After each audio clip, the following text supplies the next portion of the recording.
Berbagai penjuru Nusantara, pendidik mulia terpanggil jiwanya. Bismillahirrahmanirrahim. Assalamualaikum warahmatullahi wabarakatuh. Waalaikumsalam warahmatullahi wabarakatuh. Alhamdulillahirabbil alamin wa bihi nasta'in ala umuri dunya waddin wassalatu wassalamu ala asrofil anbiya'i wal mursalin wa ala alihi washabihi ajmain amma ba'du. Puji syukur mari kita panjatkan kehadirat Allah Subhanahu wa taala yang mana kita bisa berkumpul bersama di sini dalam acara menyebarkan pemahaman budaya positif oleh Ibu Rini Yunianti SPD CGP Angkatan 11 dari SDN Kudang Kabupaten Tasikmalaya. Sholawat serta salam semoga tercurah limpahkan ke panutan alam yakni Habibana wa Nabiyana wa Maulana Kanjeng Nabi Muhammad Sallallahu Alaihi Wasallam. Yang terhormat Ibu Kepala Sekolah SDN Negeri Kudang dan yang saya hormati Bapak, Ibu dan rekan segenap keluarga besar SDN Kudang, semoga selalu ada dalam lindungan Allah Subhanahu wa taala. Amin ya Allah ya rabbal alamin. Perkenalkan, nama saya Eci Marcica. Saya di sini selaku moderator untuk pemaparan dari Ibu Rini Yunianti. Dan untuk mengefektifkan waktu, mari kita buka acara ini dengan pembacaan basmalah bersama-sama. Bismillahirrahmanirrahim. Baik, untuk acara yang kedua yaitu menyanyikan lagu Indonesia Raya. Kepada hadirin dimohon berdiri.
Terima kasih, hadirin dimohon duduk kembali.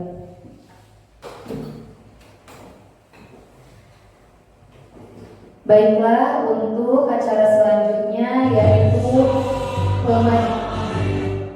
penyajian materi dari Ibu Rini Yunianti SPD tentang menyebarkan pemahaman dan penerapan pengalaman budaya positif CGP Angkatan 11. Kepada yang terhormat Ibu Rini Yunianti SPD, disilakan.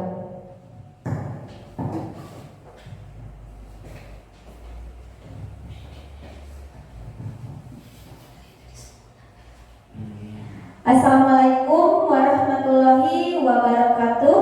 Waalaikumsalam warahmatullahi wabarakatuh. Alhamdulillahirabbil alamin wa bihi nasta'inu ala umuri dunya waddin wa ala alihi washabihi ajmain amma ba'du.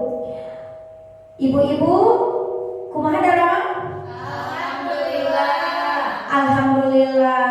Terima kasih kepada Bapak Ibu yang sudah menyempatkan waktunya, yang mana hari ini adalah hari yang sudah siang, yang mana cuacanya mendung, yang enak kalau misalkan kita berselimut ya Bapak Ibu di rumah. Iya, mohon maaf sekali.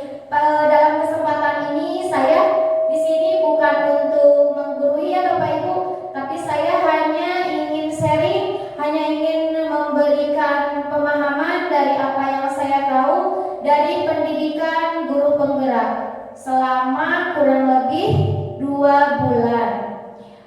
Dalam kesempatan ini saya akan memaparkan hal tentang pengalaman penerapan tentang budaya positif, yang mana ini itu ada di pendidikan guru penggerak pada modul 1.4, yaitu budaya positif.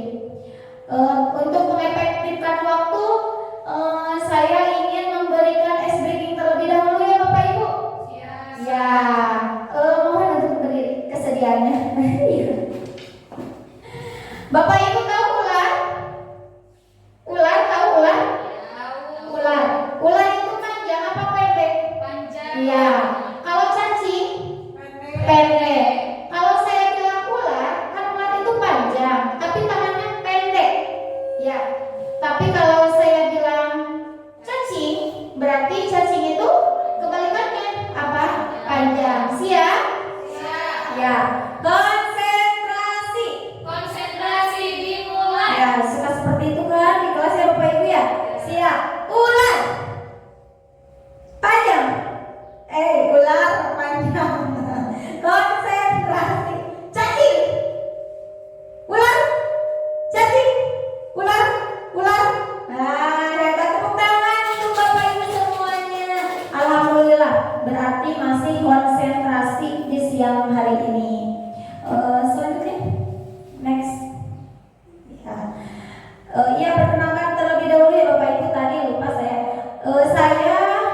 Nama saya Rini Yunianti. Saya ini adalah CGP angkatan 11 dari SD Negeri Kudang, tepatnya dari Kabupaten Tasikmalaya. Dalam kesempatan ini saya akan memaparkan tentang pemahaman budaya positif, yang mana konsep inti dari budaya positif ini ada 8. Yang pertama ada perubahan paradigma belajar. Yang kedua ada disiplin positif. Dan yang ketiga ada nilai-nilai kebajikan. Keempat ada kebutuhan dasar manusia. Selanjutnya motivasi perilaku manusia.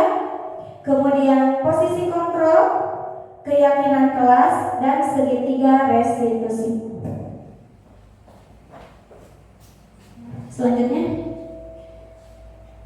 nah, yang pertama adalah pembelajaran dengan paradigma baru. Saya mau bertanya terlebih dahulu, dalam pembelajaran ini, khususnya di sekolah, ada yang namanya pembelajaran yang berpusat pada murid, dan juga pembelajaran yang berpusat pada guru. Nah, saya mau bertanya nih Bapak Ibu, di sekolah, khususnya di kelas, Bapak Ibu pembelajarannya berpusat pada murid atau berpusat pada guru? Boleh acungkan tangan. Yang Bapak Ibu sudah lakukan di kelas, apakah pembelajarannya sudah berpusat pada murid ataukah berpusat pada guru? Tergantung, iya. Tergantung ya Bapak Ibu. Iya, kondisional barangkali ya.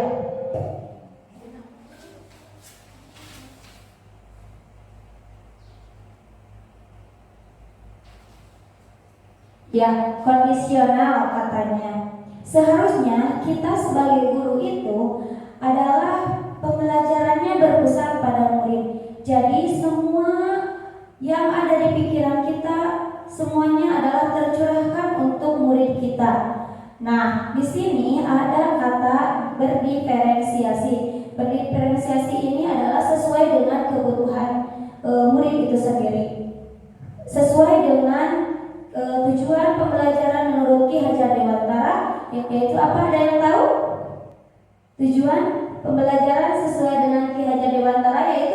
menuntun semua kodrat yang ada pada manusia. Masih hafal? Yang kemarin, narasumber yang kemarin masih hafal? Menuntun segala kodrat yang ada pada manusia untuk apa? Coba, ayo semangat. Hah? Ada yang tahu tujuan dari Ki Hajar Dewantara? Menuntun segala kodrat yang ada pada manusia. Iya. Nah, di sini lanjut ke sini pembelajaran dengan paradigma baru. Nah, di sini merupakan pembelajaran yang dirancang berdasarkan prinsip pembelajaran yaitu berdiferensiasi, sehingga nantinya murid itu akan belajar sesuai dengan kebutuhannya berdasarkan tahap perkembangan sesuai teori psikologi modern yang tentunya untuk mewujudkan apa? Profil pelajar Pancasila, yang mana profil pelajar Pancasila itu ada berapa? Ada berapa? Ada 6. Ya, yang pertama apa? Beriman, bertakwa kepada Tuhan Yang Maha Esa dan berakhlak. Ya. Yang kedua apa? Berkebinekaan global. Selanjutnya bergotong royong, kemudian mandiri, kreatif, dan bernalar kritis. Sekarang kita coba nyanyikan agar suasana tidak mengantuk. Yuk, 1, 2, 3. Pelajar Pancasila beriman dan bertakwa pada Tuhan Yang Esa dan berakhlak mulia, berkebinekaan global, gotong royong, mandiri, kreatif, dan bernalar kritis. Ya, terima kasih. Lanjut. Nah, di sini ada miskonsepsi tentang teori kontrol. Di sini ada 4 ilusi. Yang pertama, ilusi guru mengontrol murid. Yang kedua, ilusi bahwa orang dewasa berhak memaksa. Yang ketiga, ilusi bahwa semua penguatan positif efektif dan bermanfaat. Yang terakhir, ilusi bahwa kritik dan membuat rasa bersalah mampu menguatkan karakter dewasa dan berhak memaksa. Di sini itu ada 4 ilusi. Yang pertama itu ilusi guru mengontrol murid. Ilusi guru mengontrol murid itu, jadi kita sebagai guru itu mempunyai anggapan bahwa kita sebagai guru mampu mengontrol murid dan murid itu berhak melakukan segala sesuatu yang kita perintahkan. Padahal pada kenyataannya itu tidak seperti itu ya Bapak Ibu. Makanya di sini ada miskonsepsi tentang teori kontrol. Lanjut. Nah, selanjutnya ini mengubah paradigma stimulus respon ke pendekatan teori kontrol. Di sini ada stimulus respon pertama, yaitu realitas atau kebutuhan kita sama, yang mana teori kontrolnya adalah realitas atau kebutuhan kita berbeda. Kebutuhan kita itu tidak akan sama dengan orang lain, makanya ada teori kontrol yang menyebutkan bahwa kebutuhan kita itu memang berbeda. Yang kedua, semua orang melihat hal yang sama, padahal teori kontrolnya adalah setiap orang memiliki gambaran berbeda-beda. Yang selanjutnya, kita mencoba mengubah orang agar berpandangan sama dengan kita. Teori kontrolnya, kita berusaha memahami bahwa pandangan orang lain itulah tentang dunia. Selanjutnya, perilaku buruk dilihat sebagai suatu kesalahan. Teori kontrolnya adalah semua perilaku memiliki tujuan. Nah, apabila anak-anak kita khususnya di kelas, ketika anak kita melakukan kesalahan, kita tidak boleh menjudge terlebih dahulu bahwa anak itu melakukan kesalahan, tapi alangkah baiknya kita tanya dulu, barangkali yang dia lakukan itu, yang murid lakukan itu pasti akan memiliki tujuan. Nah, Nah, selanjutnya adalah orang lain bisa mengontrol saya. Teori kontrolnya hanya Anda yang bisa mengontrol diri Anda. Orang lain itu tidak bisa mengontrol diri kita sendiri, tapi hanya diri kita yang mampu mengontrol diri kita mau bagaimana, mau seperti apa. Nah, selanjutnya saya bisa mengontrol orang lain. Terkadang kita beranggapan bahwa saya itu bisa mengontrol orang lain. Padahal di sini teori kontrolnya Anda tidak bisa mengontrol orang lain. Bahwa memang benar kita itu tidak bisa mengontrol orang lain mau seperti yang kita inginkan, tapi hanya mereka lah yang bisa mengontrol dirinya sendiri. Kemudian pemaksaan ada pada saat bujukan gagal. Nah, teori kontrolnya adalah kolaborasi dan konsensus menciptakan pilihan-pilihan baru. Terakhir di sini ada model berpikir menang atau kalah. Nah, teori kontrolnya adalah model berpikir menang dan menang. Next. Nah, Bapak Ibu, sebelumnya di sini ada kata disiplin positif. Ada yang tahu disiplin positif itu apa? Boleh unjuk tangan? Disiplin positif. Apa disiplin positif itu? Kebiasaan baik. Oh iya, kebiasaan baik. Yang lainnya? Penerapan disiplin. Penerapan disiplin, iya. Di sini ada disiplin positif, yang mana disiplin ini berasal dari kata disiplin, yang artinya belajar. Disiplin ini mengacu pada disiplin pada diri yang memiliki tanggung jawab terhadap apa yang dilakukannya berdasarkan nilai-nilai yang diyakini. Kemudian disiplin positif juga merupakan salah satu cara penerapan disiplin yang bertujuan untuk menumbuhkan kesadaran serta memberdayakan murid tanpa imbalan penghargaan, ancaman atau juga hukuman. Nah, dalam pemaparannya di sini ada sebagai pendidik itu kita ya, sebagai pendidik itu kita harus menciptakan murid yang memiliki disiplin diri sehingga mereka berperilaku mengacu pada nilai-nilai kebajikan universal dan memiliki tentunya motivasi intrinsik ya Bapak Ibu. Kita garis bawahi yang paling penting kita memiliki motivasi intrinsik dalam perubahan perilaku ke arah yang lebih baik. Next. Nah, di sini ada nilai-nilai kebajikan.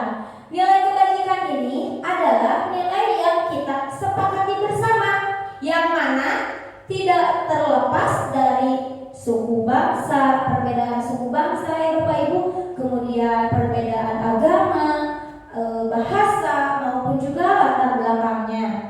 Nah, di sini sesuai dengan profil pelajar Pancasila yang ada beberapa macam dimensinya. Yang pertama ada beriman dan bertakwa kepada Tuhan Yang Maha Esa dan berakhlak mulia. Kemudian berkebinekaan global, gotong royong, mandiri, kreatif dan bernalar kritis. Kemudian di sini ada nilai-nilai kebajikan menurut IBO, yaitu toleransi, rasa hormat, integritas, mandiri, menghargai, antusias, empati, keingintahuan, kreativitas, kerjasama, percaya diri, dan komitmen. Nah, yang ketiga, nilai-nilai kebajikan dalam keterampilan hidup atau life skill, yaitu dapat dipercaya, lurus hati, kemudian pendengar yang aktif, tidak merendahkan orang lain, dan memberikan yang terbaik dari dirinya. Next. Nah, Bapak Ibu, di sini ada kebutuhan dasar manusia. Kita sebagai manusia tidak akan terlepas dari yang namanya kebutuhan dasar. Yang mana kebutuhan dasar manusia itu adalah segala sesuatu yang kita lakukan untuk mendapatkan apa yang kita inginkan.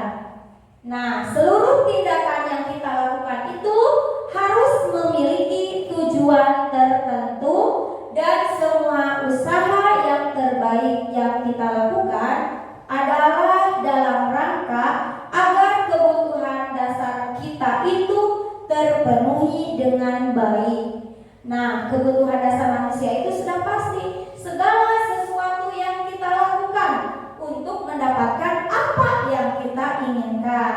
Next. Di sini ada 5 kebutuhan dasar manusia. Yang pertama, bertahan hidup.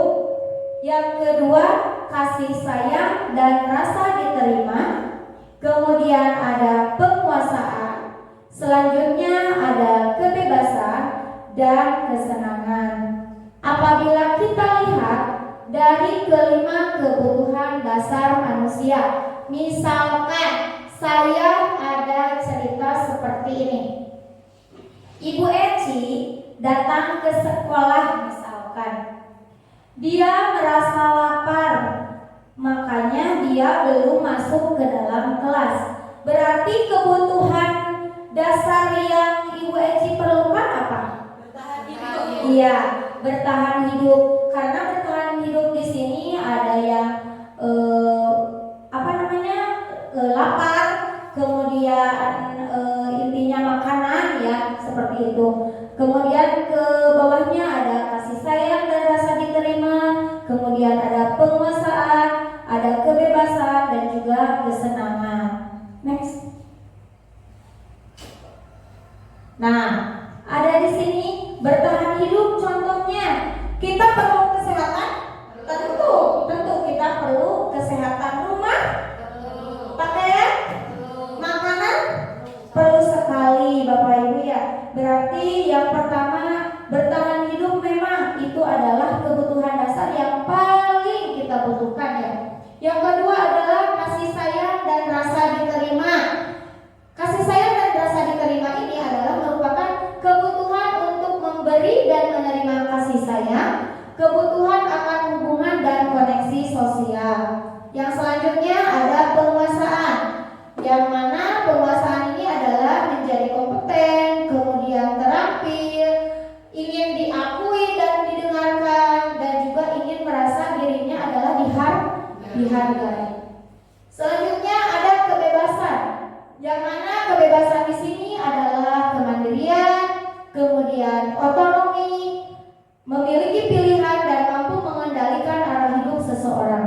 Dan yang terakhir adalah kesenangan. Kita juga perlu ya Bapak Ibu kesenangan, yaitu mencari kesenangan, kemudian bermain, kemudian tertawa dengan teman-teman.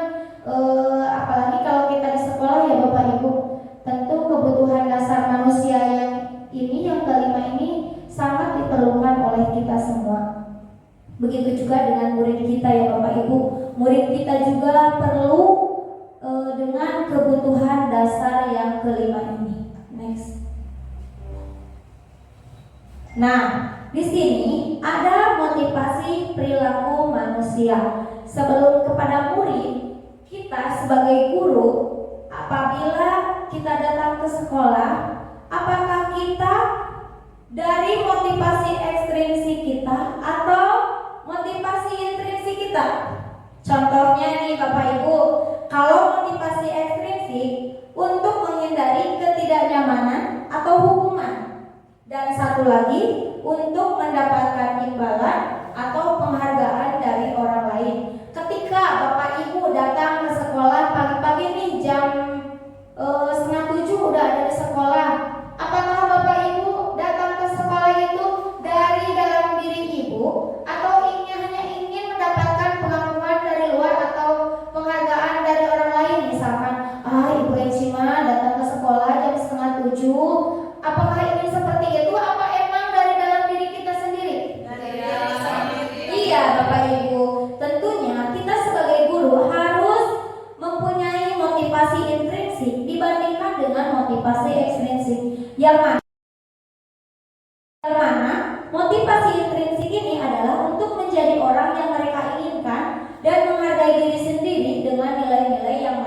percaya. Kalau misalkan nih Bapak Ibu ada pelatihan seminar, kemudian Bapak Ibu datang menghadiri seminar tersebut, apakah itu adalah dari dalam diri Ibu atau hanya ingin penghargaan dari orang lain, ataukah kalau tidak datang nih nanti kepala sekolah marah? Apakah seperti itu?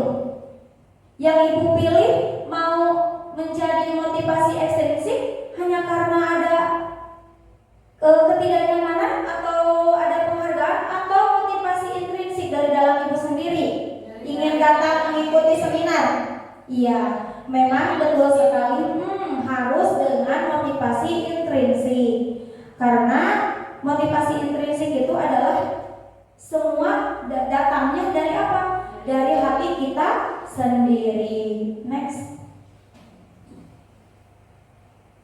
Nah, di sini ada hukuman, kemudian ada konsekuensi, dan ada restitusi. Kalau hukuman itu bersifat satu arah, kemudian tidak terencana. Jadi datangnya itu kalau hukuman tiba-tiba, misalkan ada anak yang datang terlambat, misalkan karena refleks, karena datangnya itu tiba-tiba, hukumannya itu kan datangnya tiba-tiba. Coba kamu keliling 10 putaran seperti itu adalah hukuman. Kemudian hukuman itu berupa hukuman fisik atau psikis. Kemudian murid itu tidak tahu apa yang akan terjadi atau murid itu tidak dilibatkan. Itu adalah hukuman, contoh dari hukuman. Dan yang kedua adalah konsekuensi. Kalau konsekuensi itu adalah terencana atau disepakati sesuai dengan peraturan. Jadi kalau konsekuensi itu, kalau ada konsekuensi berarti ada suatu keyakinan atau kesepakatan yang disepakati bersama. Contohnya kalau di kelas kita membuat keyakinan kelas nih, misalkan si A tidak piket kelas, berarti kan itu kalau tidak piket kelas masuknya dalam keyakinan kelas apa? Bertanggung jawab. Si anak itu ketika tidak piket kelas, karena kita membuat keyakinan kelas, apabila tidak melaksanakan piket kelas berarti ada konsekuensi yang disepakati bersama. Misalkan bayar denda nih 1.000 per anak, karena kita menyepakatinya berarti kita harus apa? Harus membayar denda itu. Kemudian murid tetap dibuat tidak nyaman. Memang betul sekali kalau perihal konsekuensi, si anak pasti merasa tidak nyaman. Kemudian yang ketiga, sikap guru harus selalu memonitor murid. Itu mah pasti. Dan selanjutnya ada restitusi. Nah, restitusi ini adalah proses menciptakan kondisi bagi murid untuk memperbaiki kesalahannya. Proses kolaboratif yang mengajarkan murid untuk mencari solusi sendiri. Kira-kira nih Bapak Ibu, kepada murid, apakah bagusnya dengan hukuman atau konsekuensi atau dengan restitusi? Coba. Bagusnya kita memberikan kepada anak dengan cara hukuman, konsekuensi, atau dengan restitusi? Iya, dengan restitusi. Next. Nah, Bapak Ibu, di sini ada 5 posisi kontrol guru. Yang pertama ada penghukum, kemudian menjadi teman atau pembuat merasa bersalah, sebagai pemantau atau sebagai manajer. Nah, kira-kira selama ini nih ada kan yang sudah mengajarnya lebih dari 10 tahun mungkin ya. Selama ini Bapak Ibu kepada murid itu posisi kontrolnya sebagai apa? Teman. Sebagai teman? Ya, biasanya. Kenapa Bu? Alasannya sebagai teman. Apakah dengan menjadi sebagai teman kita agar terlihat lebih dekat dengan anak? Lebih nyaman saja. Oh, lebih nyaman saja. Akan tetapi Bapak Ibu perlu diketahui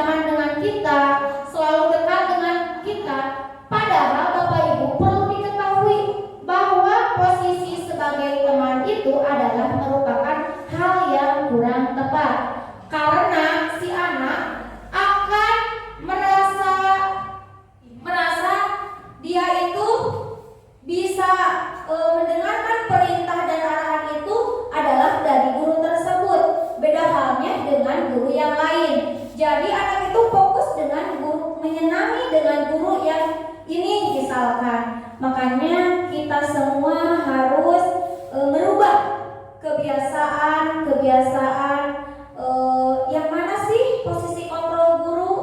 Posisi kontrol guru kita? Ya. Kemudian siapa lagi? Selain sebagai teman? Pemantau. Nah, Bapak Ibu, selain tadi Ibu Eci memposisikan dirinya sebagai teman, apakah ada dari yang lain sebagai apa selama ini? Pemantau. Sebagai pemantau. Seperti apa? Pemantau? Hanya melihat saja, hanya menginstruksikan ya Bapak Ibu. Kalau misalkan si anak mempunyai kesalahan, hanya menyalahkan, berarti maksudnya kepada apa? Penghukum dan juga membuat merasa bersalah.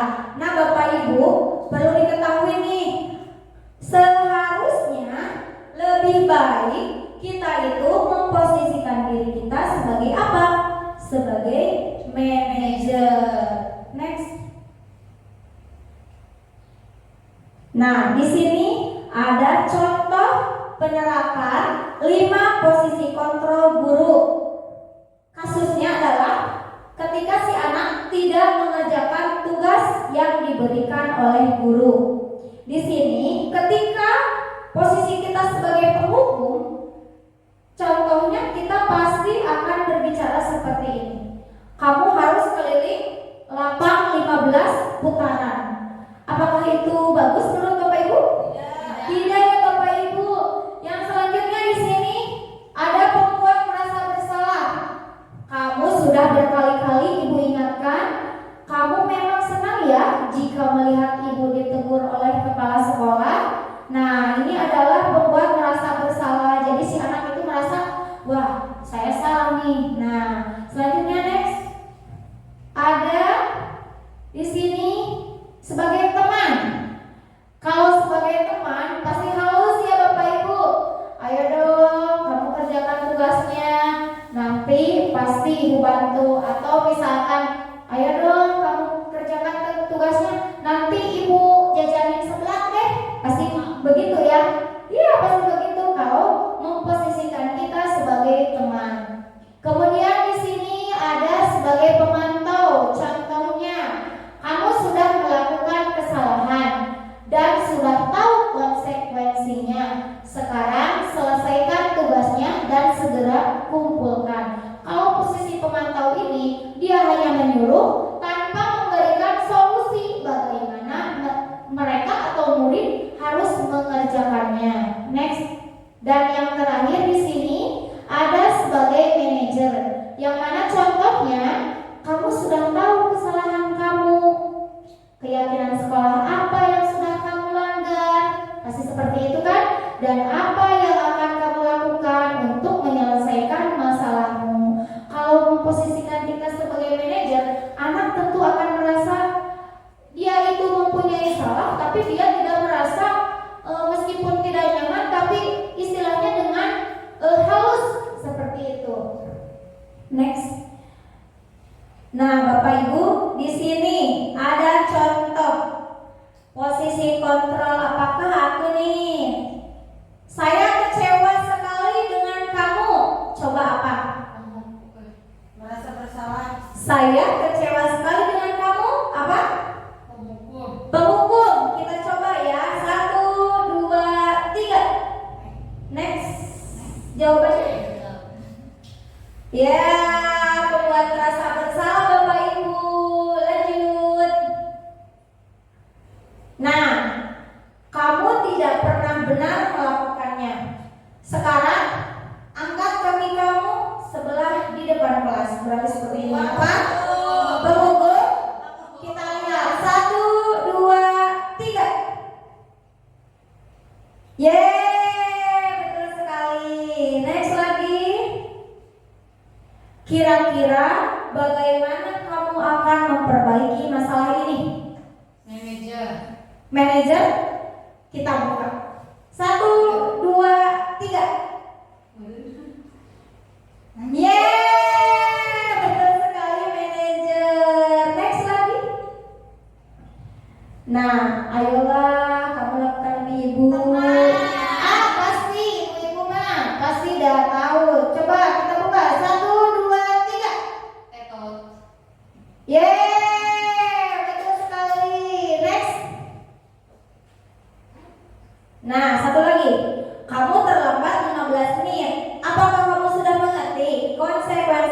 lakukan apabila terlambat? Apa? Pemantau? Kita buka. 1, 2, 3. Yeay, betul sekali pemantau. Next. Nah, Bapak Ibu berarti sekarang sudah tahu ya yang mana penghukum, kemudian sebagai teman, pembuat merasa bersalah, pemantau, dan juga manajer. Ada berapa Bapak Ibu? Ada? Iya, ada 5. Nah, di sini ada keyakinan kelas. Keyakinan kelas ini adalah merupakan kesepakatan kelas yang diyakini bersama guru dan juga murid dengan harapan dan bisa bisa meningkatkan kedisiplinan murid. Jadi kalau keyakinan kelas itu adalah merupakan kesepakatan yang kita buat bersama-sama. Tentunya dibuat bersama murid dengan guru. Selanjutnya, kenapa sih atau mengapa keyakinan kelas? Kenapa bukan peraturan kelas? Ada yang mau menjawab? Ya? Karena keyakinan kelas dibuat oleh seluruh warga kelas. Iya. Dan murid. Oh iya, terima kasih Bu Ai, memang betul. Keyakinan kelas ini adalah keyakinan atau kesepakatan yang dibuat bersama-sama. Betul sekali. Next. Nah, di sini ada keyakinan sekolah atau keyakinan kelas. Yang pertama adalah bersifat lebih abstrak. Bersifat lebih abstrak ini adalah menyeluruh. Nah, yang kedua berupa pernyataan universal. Kemudian dibuat dalam bentuk positif, tidak terlalu banyak, dapat diterapkan di lingkungan tersebut, dan semua warga kelas harus ikut berkontribusi dalam pembuatan keyakinan kelas. Contohnya nih ada keyakinan kelas dari kelas saya sendiri, yaitu kelas 6A. Contohnya, hadir tepat waktu dan memakai seragam sesuai aturan.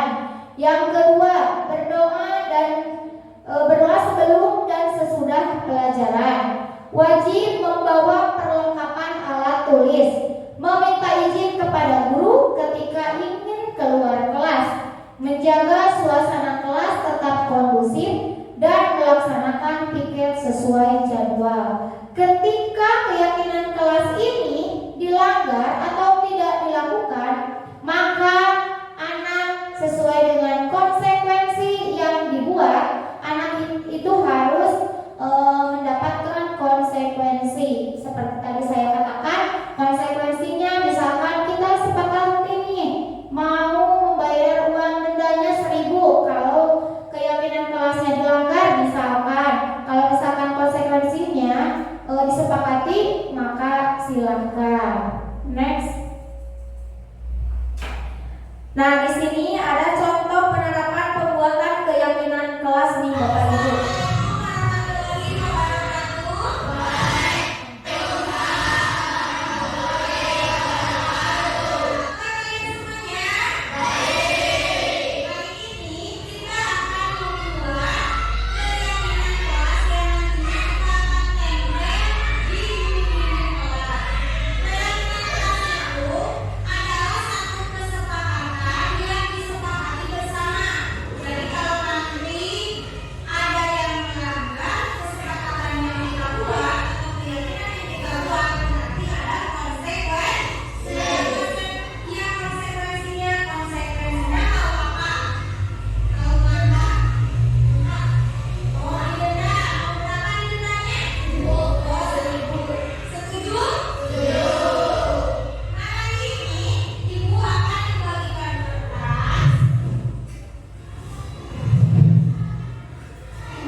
Nah, Bapak Ibu, seperti itu cara pembuatan keyakinan kelas yang mana dibuat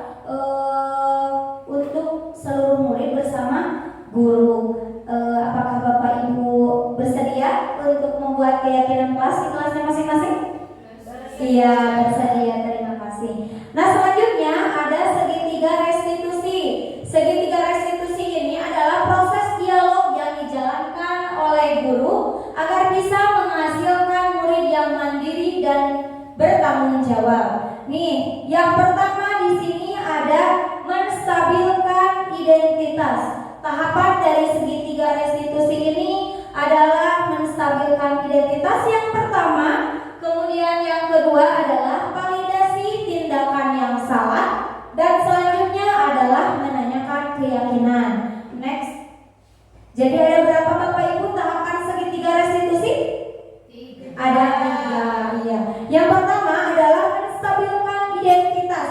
Yang mana menstabilkan identitas ini adalah berdasarkan prinsip bahwa membuat kesalahan adalah bagian dari proses pembelajarannya. Contohnya di sini ada kata-kata yang merupakan menstabilkan identitas. Contohnya, berbuat salah itu wajar. Kemudian, tidak ada manusia yang sempurna. Ibu juga pernah melakukan itu. Kemudian, ibu tidak mau mencari siapa yang salah. Akan tetapi, ibu ingin mencari solusi dari permasalahan ini. Kemudian, kamu berhak merasa begitu. Kalau mendengar percakapan seperti itu, pasti anak akan merasa enak dengar ya Bapak Ibu kata-katanya. Tidak seperti ini, kamu salah, kamu anu, seperti itu. Nah, dengan tahapan segitiga restitusi akan menjadikan anak itu mandiri dan bertanggung jawab nantinya. Yang kedua, next ada validasi tindakan yang salah nih Bapak Ibu. Validasi tindakan yang salah ini merupakan prinsip bahwa setiap tindakan yang dilakukan itu pasti mempunyai tujuan dan untuk memenuhi kebutuhan dasarnya. Contohnya di sini seperti ini. Kamu pasti punya alasan mengapa melakukan hal itu. Kemudian, padahal kamu bisa melakukan yang lebih buruk dari ini. Kamu patut bangga karena telah melindungi sesuatu yang penting buatmu. Dan juga kamu melakukannya untuk mempertahankan sesuatu yang penting bagimu. Itu adalah tahapan dari segitiga restitusi yang kedua. Selanjutnya ada menanyakan keyakinan yang terakhir. Merupakan prinsip nilai kebajikan yang siswa percaya dan berpindah menjadi orang yang dia inginkan dan kehidupannya yang dia inginkan. Jadi kalau bertanya menanyakan keyakinan ini, contohnya seperti ini.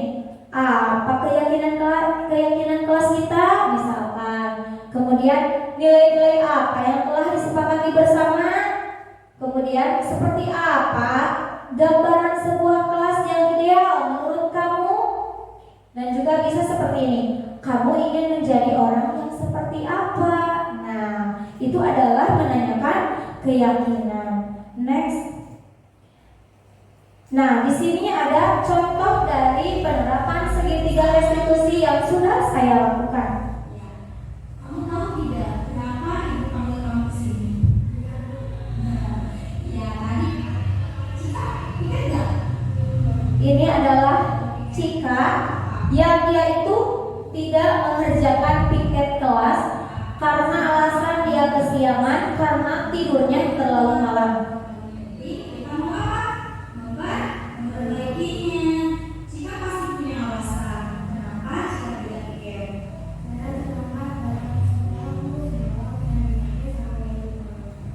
Sudah, ibu tidak menyalahkan Cika. Tapi kita harus cari solusinya. Cika tahu tentang keyakinan kelas kita? Kira-kira apa keyakinan kelas yang sudah Cika langgar?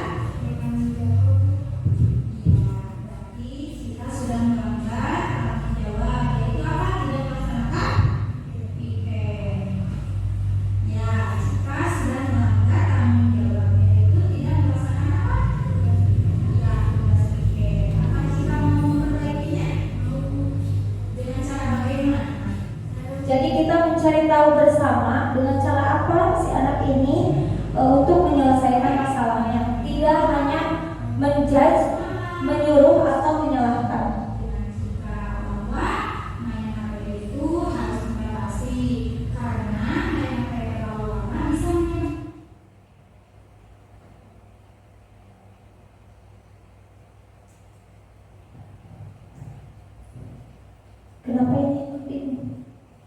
Ya boleh di next aja. Oh ada. Iya, sakit mata, terus pusing, dan juga nanti kesiangan. Jadi terlambat ke sekolah. Kalau anak yang tiga itu harus datang apa? Iya, lebih pagi. Apa kita mau memperbaikinya? Kapan kita mau memperbaikinya? Ya, ibu mau bertanya. Jika mau jadi orang yang seperti apa? Nah, kalau mau sukses, mau bertanggung jawab, bagaimana caranya? Iya, ibu yakin Cika bisa memperbaikinya karena Cika itu anak yang soleh, ya. Terima kasih ya Cika. Sekarang silakan Cika boleh istirahat. Ya, silakan. Ya, ini adalah tahapan segitiga restitusi yang sudah saya lakukan. Next. Ya, mungkin yang bisa saya sampaikan dicukupkan sampai di sini. Saya kembalikan kepada moderator.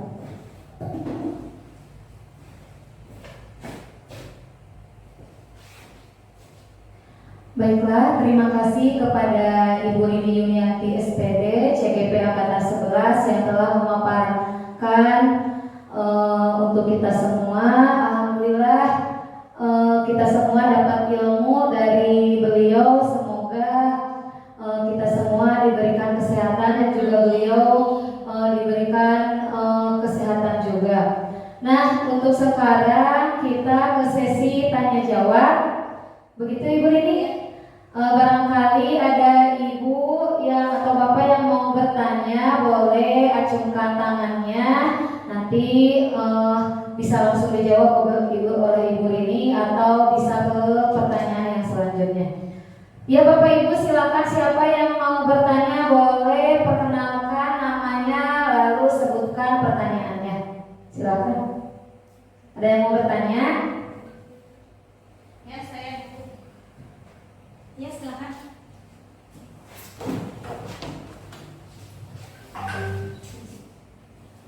Silakan Ibu. Assalamualaikum warahmatullahi wabarakatuh. Waalaikumsalam warahmatullahi wabarakatuh. Terima kasih kepada moderator yang telah memberikan waktunya untuk kami bisa bertanya jawab dari pemaparan yang sudah Ibu Rini paparkan. Sebelumnya saya ingin bertanya kepada Ibu Rini, mengapa budaya positif di sekolah itu sangat penting? Jadi mengapa gitu Ibu ya, budaya positif itu di sekolah itu sangat teramat penting untuk diterapkan. Ya mungkin cukup sekian dari saya. Terima kasih. Wassalamualaikum warahmatullahi wabarakatuh. Ya, terima kasih kepada Ibu Devita ya yang telah memberikan pertanyaannya. Mau langsung dijawab Ibu apa geser ke pertanyaan selanjutnya? Oh, boleh dijawab langsung saja. Oke, silakan. Iya. Terima kasih kepada Ibu Devita yang telah memberikan pertanyaan yang sangat bagus sekali. Pertanyaannya adalah mengapa sih budaya positif ini penting di sekolah? Seperti itu Bu? Menurut saya budaya positif itu sangatlah penting ada di sekolah, karena dengan budaya positif kita itu akan membuat lebih menjadi satu kontribusi yang sangat bagus untuk meningkatkan kesejahteraan kita khususnya di SD Negeri Kudang ini. Nah, budaya positif ini juga bisa memberikan motivasi bagi anak-anak supaya anak-anak itu menjadi pribadi yang mandiri, kemudian bertanggung jawab, dan juga nantinya akan menghasilkan anak yang berakhlakul karimah sesuai dengan profil pelajar Pancasila yang tadi, yang mana yang pertama adalah beriman dan bertakwa kepada Tuhan Yang Maha Esa dan berakhlak mulia ya Bapak Ibu. Mungkin seperti itu. Bagaimana jawabannya? Ya, terima kasih Bu Rini. Iya, terima kasih. Dilanjut. Ya, terima kasih. Udah puas Ibu Devita akan jawabannya dari Ibu Rini? Ya, terima kasih. Dan untuk pertanyaan selanjutnya, silakan siapa? Oh, silakan Ibu bisa berdiri dan sebutkan namanya. Assalamualaikum warahmatullahi wabarakatuh. Waalaikumsalam warahmatullahi wabarakatuh. Perkenalkan, nama saya Siti Fauzia. Saya ingin bertanya kepada Ibu Rini, bagaimana dengan murid yang sudah mendapatkan restitusi dari temannya yang berbuat salah, tapi dia secara diam-diam tidak memaafkan dengan tulus dan masih menyimpan traumatik. Misalkan sudah meminta maaf, tapi di belakang sudah memaafkan, tapi di belakangnya dia masih menggerutu gitu dalam hatinya. Nah, seperti itu. Terima kasih. Wassalamualaikum warahmatullahi wabarakatuh. Waalaikumsalam warahmatullahi wabarakatuh. Untuk pertanyaan dari Bu Ai, yaitu bagaimana sih dengan murid yang sudah mendapatkan restitusi dari ibu gurunya karena temannya itu berbuat salah, kemudian tapi si anak itu secara diam-diam belum bisa memaafkan, jadi ada trauma ya Bu. Nah, untuk masalah itu, jika kita sudah melakukannya, istilahnya sudah meminta maaf, maka kita sebagai orang yang mempunyai salah sudah gugur kewajiban kita Bapak Ibu. Yang penting kita sudah kalau salah berarti harus apa? Meminta maaf. Dan untuk orang yang tidak memberi maaf itu terserah. Yang penting kita sebagai orang yang berbuat salah, kita itu harus meminta maaf. Biarkan dia bergelut dengan kekecewaan hatinya karena luka yang sudah temannya lakukan. Yang penting intinya kita mau meminta maaf. Jadi pasti hal semacam ini sudah selalu ada di masing-masing murid. Pasti di belakang selalu menggerutu, tapi lambat laun namanya juga kan anak-anak ya Bapak Ibu, pasti nantinya juga akan lama-kelamaan akan bisa memaafkan dirinya. Itulah itu hal yang lumrah ya. Bagaimana Ibu Ai? Ya, terima kasih. Iya, terima kasih. Iya Bapak Ibu, terima kasih kepada semua pertanyaan yang Bapak Ibu lontarkan. Alhamdulillah semua acara dari awal sampai akhir telah berakhir. Dan ini ada penutup di sini. Di dalam penerapan program disiplin positif ini, guru itu hendaknya memiliki standar kepribadian yang profesional dan sosial yang baik, di mana guru itu mampu merefleksikan dirinya dalam posisi kontrol saat ini, yang mana kita sebagai guru harus mampu menuntun murid menjadi insan yang mandiri, merdeka, dan tentunya bertanggung jawab sesuai dengan standar pendidikan nasional. Mungkin yang dapat saya sampaikan cukup sekian. Mohon maaf apabila ada kekurangan datangnya dalam diri saya sendiri, kelebihan datangnya dari Allah Subhanahu wa taala. Dicukupkan dengan bacaan hamdalah bersama-sama. Alhamdulillahirabbil alamin. Assalamualaikum warahmatullahi wabarakatuh. Saya kembalikan kepada moderator. Waalaikumsalam warahmatullahi wabarakatuh.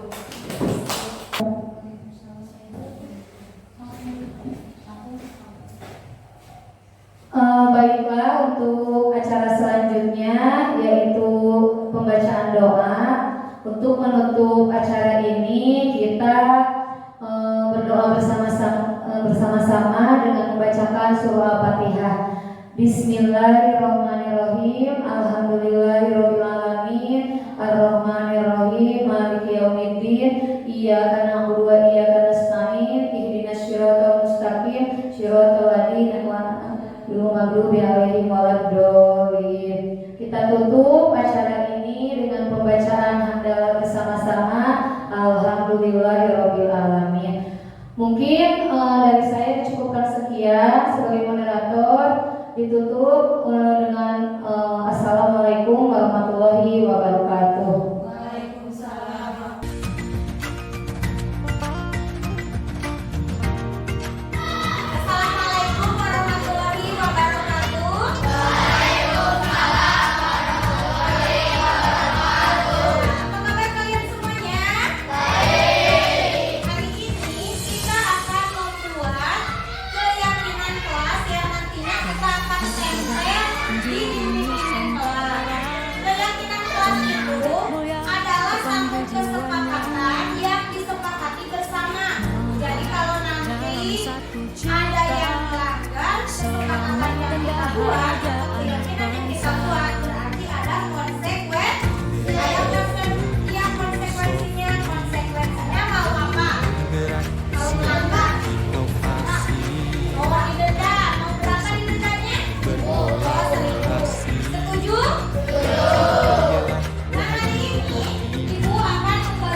proaktif, mengembangkan pendidik lainnya untuk mengimplementasikan pembelajaran yang berpusat kepada murid serta menjadi teladan dan agen transformasi ekosistem pendidikan untuk mewujudkan profil pelajar Pancasila. Guru penggerak membawa perubahan. Guru penggerak majukan pendidikan. Guru penggerak tergerak, bergerak, menggerakkan. Tergerak jiwanya, selalu bergerak dengan aksi nyata, menggerakkan semua, mewujudkan generasi emas. Kami guru penggerak, kita akan menghamba pada anak Indonesia, mewujudkan semua generasi emas untuk bangsa Indonesia. Kami guru penggerak. Ini adalah keyakinan kelas yang kalian semua. Kita ambil angkatan berapa? 8?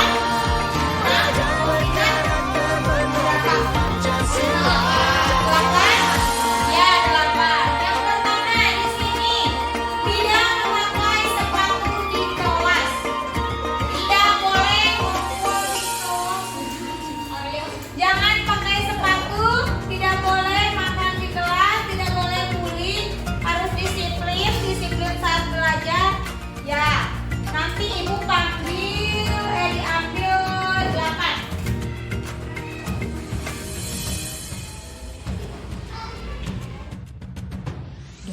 Berbagai penjuru Nusantara. Assalamualaikum, nama saya Dilana Mura, murid kelas 6A SD Gudang. Assalamualaikum, nama saya Amelia Kredis, murid kelas 6A SD Negeri Gudang. Satu cita, selamat dan bahagia anak bangsa. Saya sangat bersemangat Saya sangat senang sekali. Saya sangat senang. Gerak siap berinovasi. pembuatan keyakinan kelas menurut saya sangat penting karena bisa lebih menghargai orang lain. Ialah Membuat